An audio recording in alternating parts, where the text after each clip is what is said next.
Now, next up this afternoon, I am joined by a man who formed one of the biggest and most successful bands of the 1980s and beyond. Here's a clue.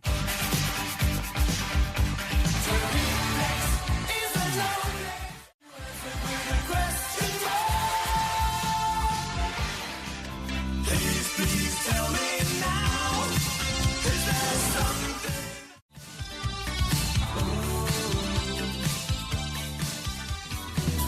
My name is Rio and she dances across the Rio Grande.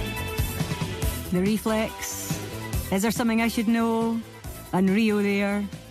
Just a few of the millions and millions of records that Duran have sold since they formed in Birmingham in the late 1970s.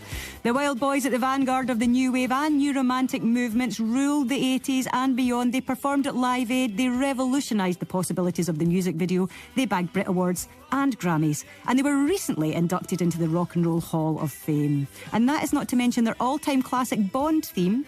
It reportedly came about after bassist John Taylor stumbled into film producer Cubby Broccoli at a party.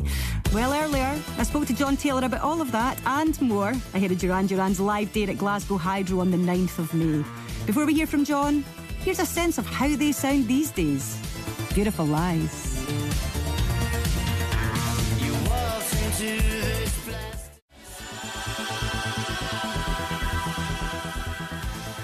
I think the last time you were on the show, John, you were chatting about your latest album, Future Past, and you have not really stopped since, have you? You've headlined London's Hyde Park, New York's Times Square. There's been a sold-out tour across America. You're coming to Glasgow, which is brilliant, and you've been inducted into the Rock and Roll Hall of Fame. When do you find time to sleep or even catch your breath? Oh, trust me, we make a lot of time to catch up. You know, we're playing the long game here. You know, I mean, I think we learned a lot in our 20s about how easy you can get burnt out, you know, so we do pace ourselves, you know, so hence, you know, that there hasn't been a new album since Future Past, but, you know, we've been, like you said, we've been traveling a lot and picking up the laurels, and actually there is a new album in the pipeline, so. Oh my goodness. Well, that's super exciting. I might ask you a little bit more about that later, but just to touch on that Rock and Roll Hall of Fame induction last year, what did that mean to you, John, and to the band?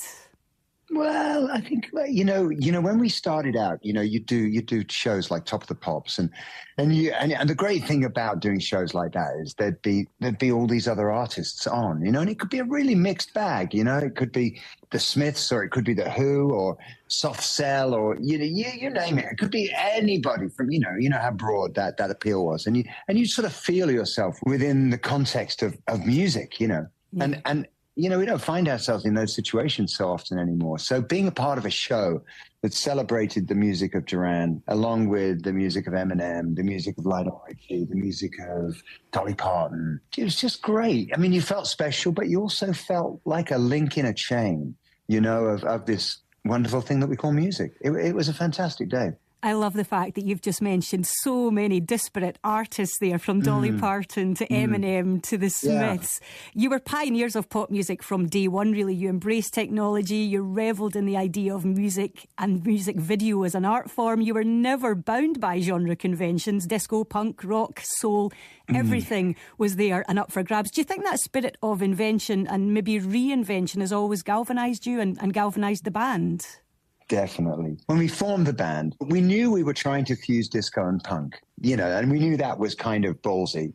Like there was a number of other bands at the time. We were bringing in this electronic feel that nobody was yet calling techno. But what we've learned is actually we gave ourselves a really big remit, you know, and that actually, like Duran music can be so many things. And so, you know, some days, you know, it can be a groove track that you might want to dance to, or a ballad that's going to make you cry, you know, or something dark and weirdly gothic. You know, there's a few things we can do, and it's sort of quintessential Duran. It absolutely is. There are many, many things you can do. You're playing Glasgow Hydro in May. Obviously, we are hugely excited about that. But for you, you know, has your attitude toward playing shows changed over the years? And does it change your relationships with the songs when you see, like, the significance that they still have to us up close and personal? Well, I will say that I think lockdown changed the energy of the live show. You know, I think something that we all took for granted. We had a couple of years there where it was on hold.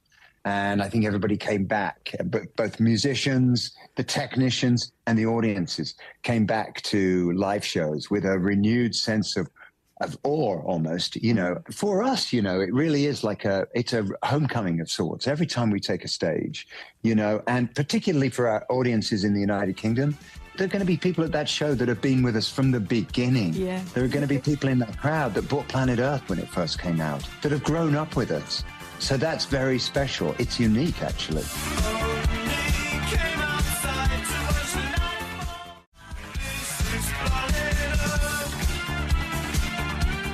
You never know, do you, whose life you're going to change at any one particular show. But that is what happened. So that might have been for someone back in the very, very early 80s, in the early days of Duran. It might be at Glasgow Hydro. It can happen for anybody at any time. Were there any gigs by any other bands when you were young that had that impact on you, that just changed things for you? Yeah, I mean, the one that comes to mind when you ask was actually I think it was the second show I went to, was a Roxy Music show. Wow. It was like on their fourth album. They were touring, and Nick and I had tickets. They played 2 nights in Birmingham, 2 nights, the Saturday and the Sunday. And Nick and I were going on the Saturday, and a couple of things happened. One was we'd gone into the city just to like shop, as we usually did in our teenage selves, and we bumped into a couple of kids that were Roxy fans that were going to the show, and they took us down the side of the venue to hear the band sound checking. And when we got down there was like, you know, maybe a dozen Roxy fans there, and they were listening to the sound check and waiting for the band. And there was a limo there. It was the first like Mercedes limo I'd ever seen, you know. And the band came, they did their sound check, and suddenly the band come out and they get in the limo, and the limo takes off, and somebody says they're staying at the Holiday Inn. And like we all ran across town to get to the lobby of the Holiday Inn before they arrived.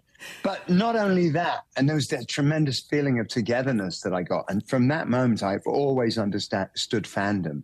But the other thing was that I used to take tape recorders to shows back then, and I'd record the show. So I recorded the show, and the following night, which I didn't have tickets for, you know, I couldn't afford 2 nights. I'm sitting at home. My parents have got Songs of Praise on. And I'm listening to, upstairs in my room, listening to the recording of the show from last night, thinking, wow, this is happening again tonight. Oh, wow. And I'm like, that's where I want to be. You know, I want to be, I got to get out of this suburban bedroom, and I want to be in that world. I mean, that answers the question, doesn't it? Oh, that is utterly incredible. And I love the fact that as a fan it was formative, but as a musician it was formative. The lifestyle, you saw it there and then. Who wouldn't want that? Yeah, I mean, I think that came before the musicianship, to be honest. I mean, really, I couldn't play an instrument. I didn't know. You know, I didn't know how I was going to get myself into music. I mean, this was 74. Wow, but God bless the Sex Pistols, because the Sex Pistols came along in 76, and that changed everything. Yeah, quite. And suddenly, like, you know, you didn't have to know anything. In fact, the less you knew, the better you were fitted for the new punk rock revolution, and I rode on that. So completely true. Anything was possible for anyone who wanted it. I love that you went to that gig, the Roxy Music Show, with Nick Rhodes, and you formed Duran with Nick later on in the 70s. Remind us of the inspiration behind the name. I'm wondering particularly how much deliberation or not you gave it at the time, because these things stick and then you can't get rid of them. They become huge. Yeah. Yes. Well, you know, it was in that sort of post-punk era, you know, we were moving into, and you know, punk was mostly about bands, and they mostly had names. I think it's called like a multiple adjective or something. It was like The Clash, The Damned, The Jam, The Sex Pistols, you know, it was multiples. And I'd been in a few bands with names like that, and I just wanted something different. And I was watching the film Barbarella on TV, and it's about this female astronaut, you know, that's tasked with tracking down this professor who's gone rogue, you know, and he's got this invented this like universe destroyer, and his name was Duran. And it was just different, you know, it was just different. Yeah, exactly. And I do love that it didn't just become the name of your band, even very early on, but it was also the name of two different landmark albums, your 1981 debut, your 1993 LP, which featured Ordinary World, among other wonders. I think that's a pretty punk rock thing to do, or maybe it's a post-punk thing to do as well, John. Give two of your albums the same name. Well, Peter Gabriel named 3 albums Peter Gabriel.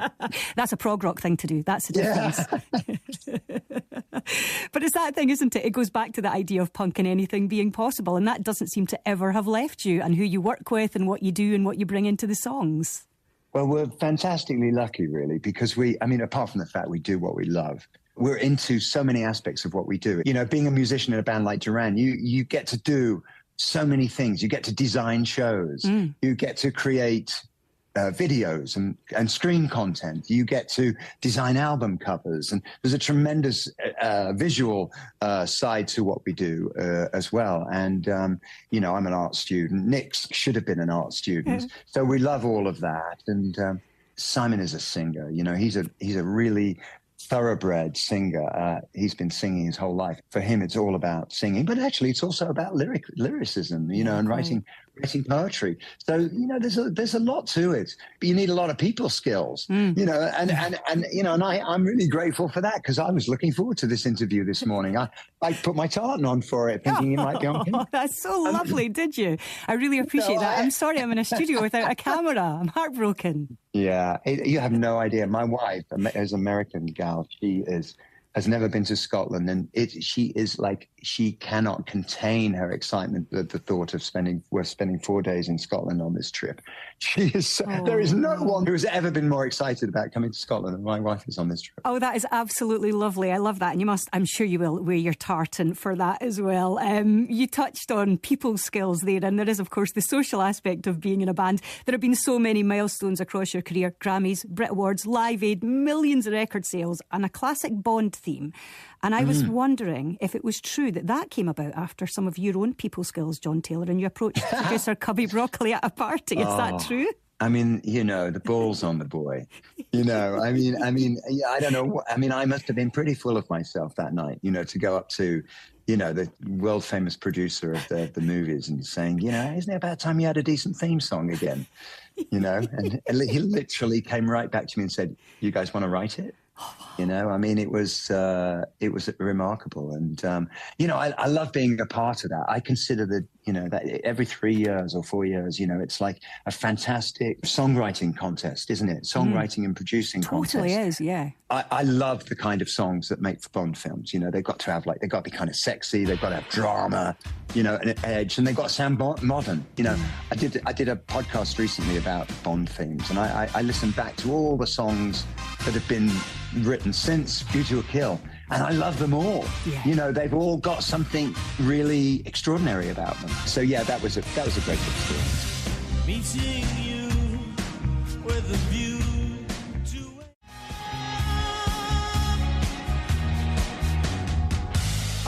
utterly timeless songs as well. You worked with John Barry on that track. There have been performances with Pavarotti, and Future Past saw you teaming up with Graham Coxon from Blur, disco legend Giorgio Moroder. Do you get a kick from changing up the band's dynamic with collaborations like that?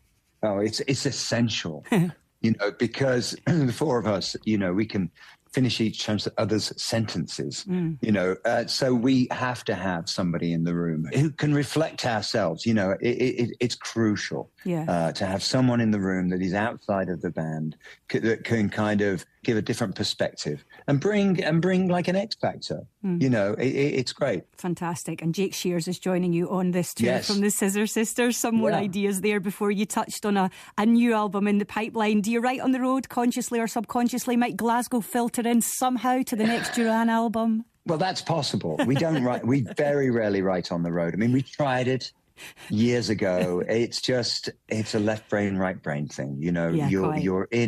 You're in the mode for touring, and you have this day-long ritual, as you prepare for the performance.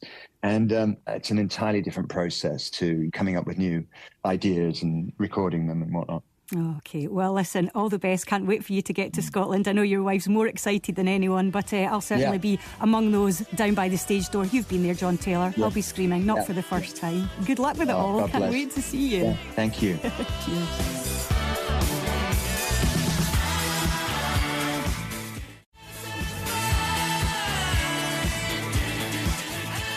But our pal and regular film critic Wendy Lloyd just messaged me saying, OMG, John Taylor.